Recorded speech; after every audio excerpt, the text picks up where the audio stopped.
tell you listen. I can tell it this. I'm trying to be romantic, I hit it from the back. All right, on tonight's episode of Python Papi, we're back inside our artificial intelligence course, and we did start our neural networks module. Let's have a look at what we went over tonight. Now, since this is a fresh course, we're going to take it from the top. But if you've been following along so far, you'll realize that everything we're going to talk about tonight, we've been doing in TensorFlow. So let's pick it up. If we think about the structure of a biological neural network, there are a couple of key properties scientists observe.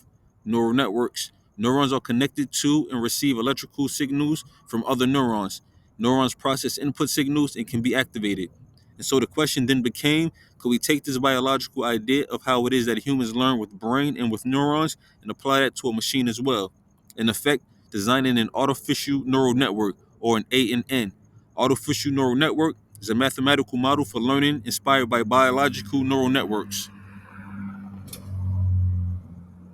And what artificial neural networks would allow us to do is model mathematical functions from inputs to outputs based on the structure and parameters of the network. Allows for learning the network's parameters based on data. So in order to create our ANN, instead of using biological neurons, we're going to use what we call units.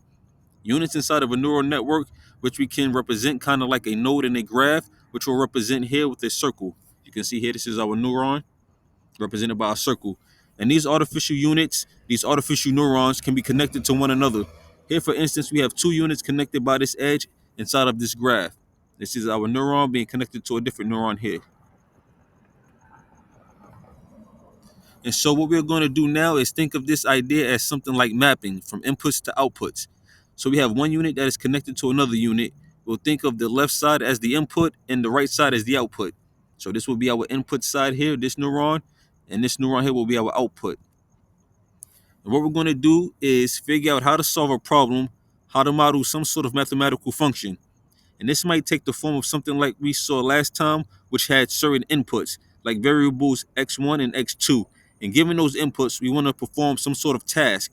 A task like predicting whether or not it's going to rain, x1, x2, leading to rain.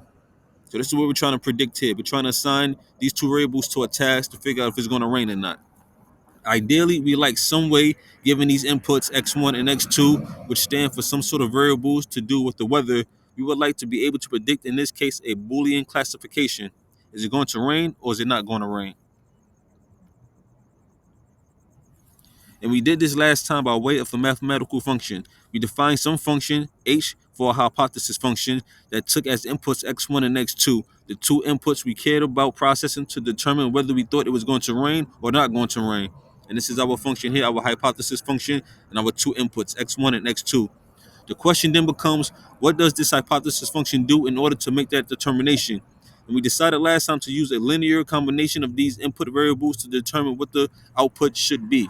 Now I'm going to leave it there because I don't feel like doing a whole bunch of reading, because we did take a lot of notes and we did do some graphing.